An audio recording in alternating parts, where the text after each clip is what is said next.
Hello সবাইকে, আজ আমি বানাবো খুব টেস্টি একটা খাবার, যেটা হচ্ছে মাশরুম চিলি। মাশরুম আমার খুব প্রিয়, তাই চলো আজকের রেসিপিটা তোমাদের সাথে শেয়ার করছি।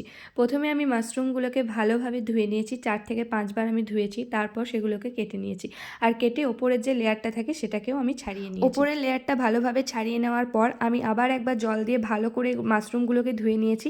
তারপর জল ঝরিয়ে আমি এখানে এক এক করে দিয়েছি soya sauce, chilli sauce, Kashmiri red chilli powder, তার সাথে দিয়েছি আমি একটু চিলি ফ্লেক্স, স্বাদ মতো লবণ, আর তার সাথে আমি ওপরটাকে ম্যারিনেট করার জন্য এখানে ব্যবহার করেছি আটা। এভাবে ম্যারিনেট করে আমি এটাকে 10 মিনিট মতো রেখে দিয়েছিলাম। আর আমি এই ম্যারিনেশনটাতে ময়দা, অ্যারারুট বা কর্নফ্লাওয়ার কোনোটাই ব্যবহার করিনি, তাও কিন্তু খুব টেস্টি হয়েছিল খেতে। তোমরাও এভাবে বানিয়ে দেখতে পারো। এবার আমি চিলির জন্য এখানে এক এক করে কেটে নিয়েছি পেঁয়াজ, ক্যাপসিকাম, একটু আদা কুচিয়ে নিয়েছি, রসুন কুচিয়ে নিয়েছি, আর তার সাথে দিয়েছি কাঁচা লঙ্কা, যেটা সমস্ত রকম চিলিতেই কাজে লাগে।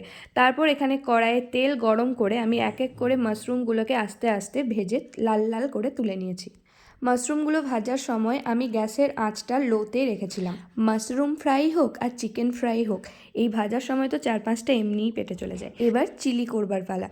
তেলটাকে ভালোভাবে গরম করে নিয়ে প্রথমে দিয়েছিলাম রসুন কুচি। রসুনটা একটু লাল লাল হয়ে যাওয়ার পরে আমি দিয়ে দিয়েছিলাম পেঁয়াজ কুচি, তারপর দিয়েছি ক্যাপসিকাম কুচি, কাঁচা লঙ্কা কুচি, আর লাস্টে আমি আদাটা দিয়েছিলাম। কালারের জন্য আমি দিয়েছিলাম কাশ্মীরি রেড চিলি পাউডার, তারপর একটু সয়া সস, চিলি সস। ম্যারিনেশনের ব্যাটারটাকেও আমি জল দিয়ে ধুয়ে এখানে দিয়ে দিয়েছি, আর লাস্টে আমি দিয়েছিলাম টমেটো সস। এটা আমি ভুলে গেছিলাম, তোমরা আগেই দিয়ে দেবে। আর শেষে একটু ওরেগানো ছড়িয়ে নিয়েছি। আজকের রেসিপিটা কেমন লাগলো অবশ্যই আমাকে কমেন্টে জানাবে।